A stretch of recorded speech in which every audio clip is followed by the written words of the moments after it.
Hello there, Seraphim17 once again. This is my Marvel Spider-Man Spectacular Difficulty video walkthrough. This is the Tombstone fight at the end of his side quest, and this is a pretty cool encounter. It's kind of like the Kingpin fight, only much more dynamic, and it doesn't have the fire in the room, which is really nice. So the idea of it is you want to avoid Tombstone while you beat up his men. And be careful, because you can get run over by the vehicles, but it doesn't do damage, so I'm not counting it. And they like to aim for you. All you have to do is jump to avoid it. And once you've beaten up a bunch of dudes, they're going to start taking the inhaler thing that gives them the crazy rock skin, which just looks like black people whiting up, which is not offensive in the slightest. And once you've beaten up all his dudes, you get to fight him. And then there's going to be a second phase where it gets really interesting. This is a fun fight. I like this a lot. I'm not the biggest fan of tons of lackeys when you're fighting a big fella, but because it doesn't happen that frequently in this game, and because it has a really good checkpoint at the beginning, I didn't mind this fight at all. I had a lot of fun doing this. And then the second phase is awesome. It just ends too quickly. So now it's just you and Tombstone. You can use your execution on him, and I think it takes it to the second phase.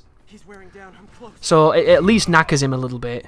So now he starts to swing his hammer. His third hit on this combo is a ground slam. The ground slam has to be jumped through or swung away from. That's the ground slam right there. Very dangerous, guys.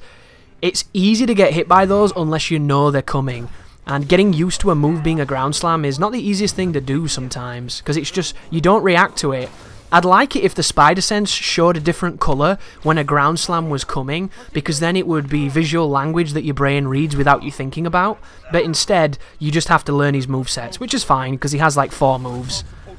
And then this phase, he's got this awesome like Ghost Rider flaming chain, and it's really cool. Like, everything about this looks superb and it's super fun, but it turns out if you're really aggressive and you kick him in the face like 15 times, he goes down really fast, and I've pretty much already won. So, yeah.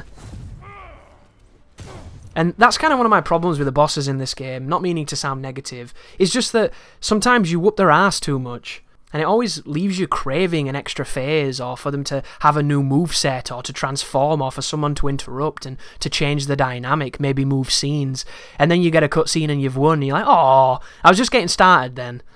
But who knows, maybe it's just because I'm obviously the best Spider-Man player on the planet.